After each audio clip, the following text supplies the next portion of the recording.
ಬೇಕಾಗಿ ಎರಡನೇ ಮದುವೆಗೆ ಬೇಕಾಗಿ ಒಪ್ಪಿಕೊಂಡಿದ್ದಾಳೆ ಎನ್ನುವುದಾಗಿ ಭಾವಿಸಿಕೊಂಡಿದ್ದೀರಾ? ಮತ್ತೆ ಇಲ್ಲ,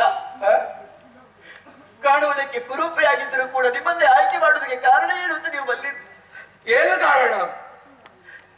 ನೀವೇ ನನ್ನ ಸ್ವಾಮಿ ನಳಚಕ್ರವರ್ತಿಗಳು ನನಗೆ ಸರಿಯಾಗಿ ಗೊತ್ತಾಗಿದೆ. ಹೇಗೆ ತೀರ್ಮಾನ ತಗೊಂಡಿ? ಸ್ವಾಮಿ, ಏನು? ನಮ್ಮ ಪುರೋಹಿತರು ಅಯೋಧ್ಯೆಗೆ ಬಂದು ಉಂಡಂತ ಆ ಅನ್ನದ ರುಚಿಯನ್ನು ನನ್ನನ್ನು ಹೇಳಿದಾಗ ನೀವೇ ನನ್ನ ದೇವರು ಅಂತ ನಾನು ತಿಳಿದುಕೊಂಡಿದ್ದೇನೆ. ಸ್ವಾಮಿ, ಏನು? ಅದರ ಉದ್ದೇಶದಿಂದಲೇ ದಶಮಿಗೆ ಮದುವೆ, ನವಮಿಯ ದಿವಸ ಸೂರ್ಯಸ್ತಮಾನವಾದಂತಹ ಸಮಯದಲ್ಲಿ ನಿಮಗೆ ಓಲೆಯನ್ನು ಕಳುಹಿಸಿಕೊಟ್ಟವಳು ನಾನು. ಅಯೋಧ್ಯೆಯಿಂದ ಕುಂಡಿರಾಪುರಕ್ಕೆ ಬರುವುದಕ್ಕೆ 15 ದಿವಸದ ದಾರಿ ಇದೆ. ಹೌದು, 5 ಗಳಿಗಿಂತ ಮುಂಚಿತವಾಗಿ ಬಂದು ಮುಟ್ಟಿದ್ದೀರಿ ನೀವು. ಅಂತಹ ಯೋಗ್ಯತೆ ನನ್ನ ಚಕ್ರವರ್ತಿಗೆಲ್ಲದೆ ಮತ್ತೆ ಯಾರಿಗಿದೆ ಹೇಳಿ? ಬೇಡ, ನೀವು ಬರುವಂತಹ ದಾರಿಗೆ ಮದ ತುಂಬಿದಂತಹ ಮದ್ದಾನೆಯನ್ನು ಕಳುಹಿಸಿಕೊಟ್ಟವರು ನಾವು. ಕುಂಭಸ್ಥಳಕ್ಕೆ ಎಡಕೈಯಿಂದ ಗುದ್ದಿದ ಕ್ಷಣದಲ್ಲಿಯೇ ಮದ ಇಳಿದು ಹೋಯಿತಂತೆ. ನಳಚಕ್ರವರ್ತಿಗೆಲ್ಲದೆ ಮತ್ತಾರಿಗಿದೆ ಹೇಳಿ ಆ ಯೋಗ್ಯತೆ? ನೀವೇ ತಾನೇ ನನ್ನ ಸ್ವಾಮಿ ಅಲ್ಲವೇ? ನಿಮ್ಮ ಮನಸ್ಸು ಕಲ್ಲಾಯಿತೆ ಸ್ವಾಮಿ. ಬೇಡ, ಬಂದಂತಹ ಸಮಯದಲ್ಲಿ ನನ್ನ ಮಕ್ಕಳನ್ನು ನಿಮ್ಮಲ್ಲಿಗೆ ಕಳುಹಿಸಿಕೊಟ್ಟೆ.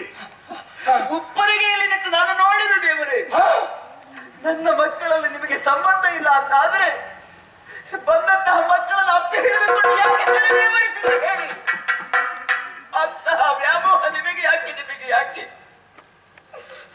ಸ್ವಾಮಿ, ನನ್ನ ದೇವರು ಸತ್ಯ ತಾನೆ. ನಿಮ್ಮ ಮನಸ್ಸು ಒಪ್ಪುವುದಿಲ್ಲವೇ? ಇಷ್ಟೊಂದು ಕಠಿಣವಾಯಿತೆ ದೇವರೇ. ಎಲ್ಲ ಬಿಡಾರಗಳಿಗೆ ವಸ್ತುಗಳನ್ನು ಬೇಯಿಸುವುದಕ್ಕೆ ಬೇಕಾಗಿ ಕಳುಹಿಸಿಕೊಟ್ಟಿದ್ದೇವೆ. ಆದ್ರೆ ನೀರು ಮತ್ತು ಬೆಂಕಿ ಯಾರಿಗೂ ಕೊಡ್ಲಿಲ್ಲ. ಅಡುಗೆ ಸಿದ್ಧವಾಗಿದೆ. ಆ ಅಡುಗೆಯನ್ನು ತರಿಸಿಕೊಂಡು ಉಂಡವಳು ನಾನು. ನಳಪಾಕ ಅಂತ ತಿಳಿದು ಬಂದ ಸ್ವಾಮಿ. ದೇವರೇ, ಈಗಲಾದ್ರೂ ಒಪ್ಪಿಕೊಳ್ಳಿ.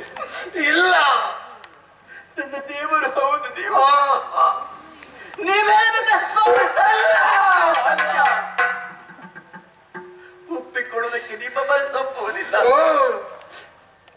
ಸ್ವಾಮಿ. ಏನು? ಇಷ್ಟು ಸಮಯ ಕುಂಡಿನಾಪುರವನ್ನು ಸೇರಿ ದಮಯಂತಿ ಬದುಕಿದ್ದಾಳೆ ಅಂತಾದ್ರೆ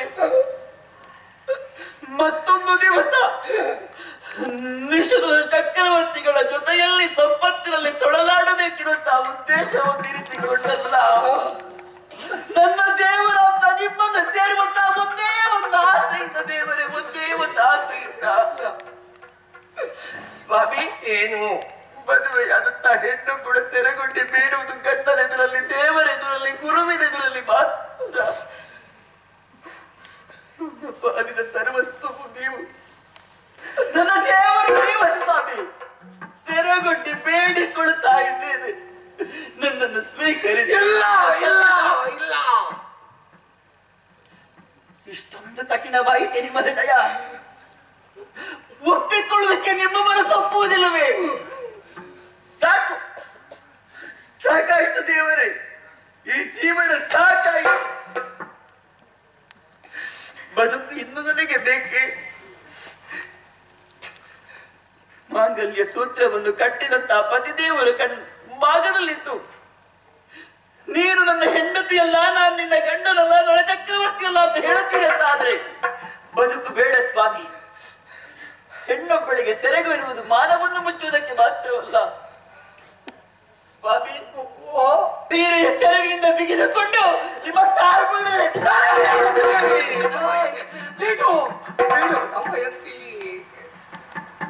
ಬೇಡ ದಮಯಂತಿ.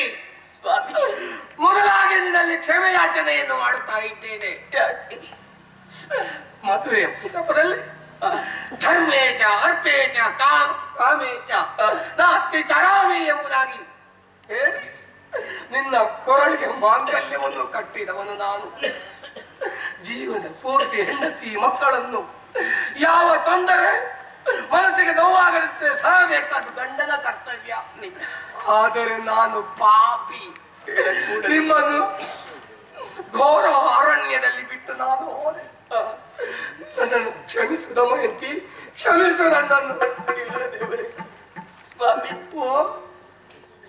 ನನ್ನನ್ನು ನೀವು ಬಿಟ್ಟು ಹೋಗುವಂತಹ ಸಂದರ್ಭದಲ್ಲಿ ಪಾನ ಮುಚ್ಚುವುದಕ್ಕೂ ಒಂದು ತುಂಡು ಬಟ್ಟೆ ಇಲ್ಲದೆ ಹೋದವರು ನೀವು. ಹೌದು, ನನ್ನ ಸೀರೆಗೆ ಸೆರಗನ್ನು ಹರಿದುಕೊಂಡು ಪಾನ ಮುಚ್ಚಿದವರು ದೇವರೇ. ಅಲ್ಲಿಂದ ಹೋಗುವಂತಹ ಸಂದರ್ಭದಲ್ಲಿ ತಲೆ ಇದ್ದವರು ನೀವು. ಈ ರೂಪ ಹೇಗೆ ಬಂತು ದೇವರೇ, ಹೇಗೆ ಬಂತು ಹೇಳಿ. ಶನಿಯ ಓರೆ ದೃಷ್ಟಿಗೆ ಬಿದ್ದವರು ಯಾರೂ ಒಳ್ಳೆದಾಗುವುದಿಲ್ಲ. ನನಗೂ ಅದೇ ಪರಿಸ್ಥಿತಿ ಬಂದದಾಗಿತ್ತು. ಶನಿಯ ಕಾಟದಿಂದಲಾಗಿ ಆ ಕ್ರೂರನಾದ ಕಾರ್ಕೋಟಕದ ಕಡಿಮೆ ಸಿಲುಕಿ ಈ ರೀತಿಯಾಗಿ ನಾನು ವಿಕಾರ ರೂಪವನ್ನು ತಾಳಿದ್ದೇನೆ. ದೇವರೇ, ಈ ರೂಪ ನಿಮಗೆ ಶಾಶ್ವತವೇ? ಇಲ್ಲ ದಮಯಂತಿ, ಇಲ್ಲ. ಇಷ್ಟರವರೆಗೆ ನೀನು ನೋವನ್ನು ಸಹಿಸಿಕೊಂಡದ್ದು ಸಾಕು. ಇನ್ನು ಈ ರೂಪದಲ್ಲಿ ಕಾಣಿಸಿಕೊಂಡು ಯಾಕೆ ನಿನಗೆ ದುಃಖವನ್ನು ತಿಳಿಸಲಿ? ಇದು ಈಗಲೇ ಶನಿ ವಿಮೋಚನ ಮಂತ್ರವನ್ನು ಪಠಿಸಿ ನನ್ನ ನಿಜ ರೂಪದಲ್ಲಿ ಕಾಣಿಸಿಕೊಳ್ತೇನೆ. ಓಂ ಶನಿಶ್ಚರಾಯ ನಮಃ.